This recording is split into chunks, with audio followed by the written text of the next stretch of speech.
Hello, I'm Vijay and I'm the Assistant Dean of Assessment for the MD program. In this video, I'm going to be talking about entrustable professional activities, the what, the why, and the how. We are doing a pilot in the MD program for the 2020-2021 academic year on a few different clerkships. And this video is to give you an overview of what an EPA is and why we're doing them. So, an entrustable professional activity, or EPA for short, is an activity or behavior that can be entrusted to the learner. There are 12 such EPAs as outlined by the Association of Faculties of Medicine of Canada, and this is an example of EPA 1. Obtain a history and perform a physical exam adapted to the patient's clinical situation. Now, one key thing is that we need multiple observations across time and in different contexts to say a student can do this. And a key point is at least some of these need to be with real patients, not just actors. Now, did you know there are graduates of the MD program at the U of A who state they never were observed communicating with a real patient? Clearly, that's not ideal, and mandatory EPA observations help ensure these observations happen with feedback. So this is an example of an EPA form, and all of our forms will look very similar. What you can see here is we actually start with the global overall assessment. Can the learner do this? This is the list of the key components that also will appear higher up on the form, and it all makes sense. Obtain appropriate data, establish rapport, perform a physical exam appropriate, demonstrates the very specific exam skills related to this case, and integrates these all together. So an observer can watch a student perform a history and physical, and if they feel they've clearly done it all, they can just sign off on this. If they feel there's still some areas to work on, even though that could be completely appropriate and on track for a student at that level, they would choose this box, and then ideally they would put in which of the various things they need to work on. If there's major concerns, the preceptor would click this, and then write in the comments. I'm going to go through a form in a bit more detail shortly. So this is our clerkship assessment form. You may be wondering, well, how does this jive with the new EPA process?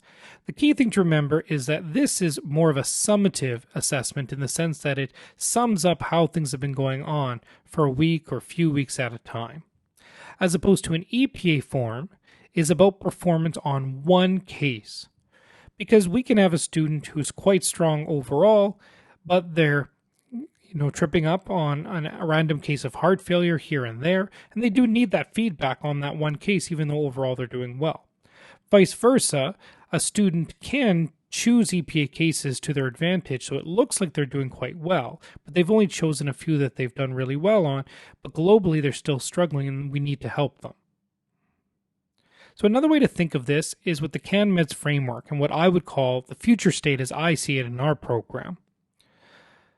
There's the MDPA clerkship assessment, and there's our EPA form. And the way I think of it is the medical expert and communicator domains, I feel, is really context specific in the sense of it really helps to have direct observation of unique encounters.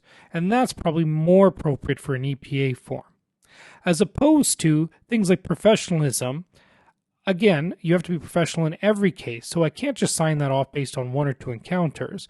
So things like professionalism, collaboration, leader, which includes time management, advocating for your patients, and scholar, teaching your patients and reading around your patients, these are better captured in the MDPA clerkship assessment form, which is a little bit more longitudinal.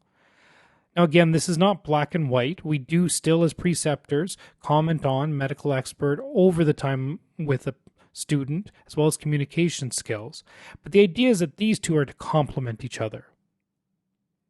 So now we're going to transition to assess.med to show you how you pull up an EPA form. So here I have logged into assess.med. Now this is actually a sandbox environment that I have to make videos like this. In this case, our student is actually going to be my wife, Leah Daniels, and I, Vijay Daniels, will be acting as the preceptor. So we're going to imagine Leah Daniels is in assess.med. She's currently on surgery right now, and she wants to pull up an EPA. Obviously, I'm not a surgeon, so I wouldn't actually be the preceptor, but she selects her preceptor, and if your preceptor is not listed, you can click to add them.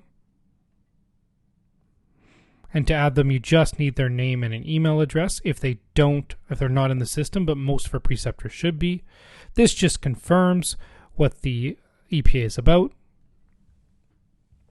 And then we have this first section. And here, what we want is the student to fill in this part. So in surgery, they have their big 9 of things they see. So you'd click which one of these it is. You'd describe the case. Depending on your clerkship, your options may be staff physician and senior resident, or you may also have junior resident. The key thing is we really don't want your assessor to only be 1 year ahead of you. Then once you populated all this in, and I must stress this is the student's responsibility, then you're asking your preceptor, can we do this? And you can see the overall scale I talked about, describing the key components of the EPA, and the preceptor with you can do this. So you can ask the preceptor and you can hold your phone saying, how do you think I did in the history and physical? Do you think I sort of captured everything to the level of, a med student graduating, really? And I know that sounds like a high bar, but what we're trying to do is capture all these observations at the reference point of a med student who's just barely competent to graduate medical school. The reference point is not the ideal med student, it's just we know you're safe and competent to have an MD degree and go into residency. That's our bar, and many of our third-year students can easily get this with these EPAs even early on in their clerkship, but it's not an expectation. So if you're an on-track student who's still developing in some areas, like establishing rapport, or you forget some physical exam skills, that would be this box. The learner still developing is in progress for some of the key components. But if you've actually been able to do a really good job on everything, and the preceptor really feels like, no, you're at that expected level, they would give you this one. We are encouraging the preceptors that if they don't mark the top one, to use then the key components to describe what's the issue. Really, it's up to the preceptor if they find this is helpful to guide their thought. Some actually don't use it and they prefer to just write comments, and that's okay too, because the literature strongly suggests comments is where the money is at. And we really do want comments for all our learners, something good they should continue doing and something they should work on for next time, even if they truly were independent. So as you can see, here is the Save for Later button. We as a general rule discourage the use of that because it leads to this phenomenon where the preceptor doesn't actually give feedback to the learner, whereas really the feedback should just happen in real time, and we should just document this in real time because that actually saves time for everyone. But we do have the option turned on because there's times where something suddenly happens, a patient's trauma comes in, patient goes into shock. The preceptor is obviously not going to finish the form then. Clinical medicine always takes priority. Okay, so that is the form once everything is filled in. Again, this is optional, this is mandatory, and the comments boxes are mandatory. You can then hit submit, and the preceptor gets an email copy to confirm that they did do this EPA with you. So now that you've seen that, I'd like to end with the how of the EPA process, and specifically how to and how not to get an EPA. The first thing that's important is you need to plan ahead a little bit. You need to be thinking about what EPAs you've already received. And in the pilot, we're not going to be as strict about this, but certainly when we launch, we will. But think about at the start of a week or a day or a merge shift, what are you hoping to get out of today? And we should always be doing this with our learning. I'm hoping to get an EPA on whatever. Have that discussion with your resident you're working with or your preceptor. And then, this is very important, notify before the case. I'm going to show you a link to a video where I call it the surprise attack, where afterwards a learner just shoves a phone in my face and says, I want an EPA. This needs to be done ahead of time because the preceptor needs to be aware. They're not just reviewing case, they really are looking out for the key components of the EPA. So you say, can we use this case? We're about to review for an EPA. Or, obviously, if it's history and physical, you're going to say, would it be okay if we go and you watch my focus history and physical? And another thing we're stressing is try to get the preceptor to fill in the form while you get the feedback. They're given feedback in real time.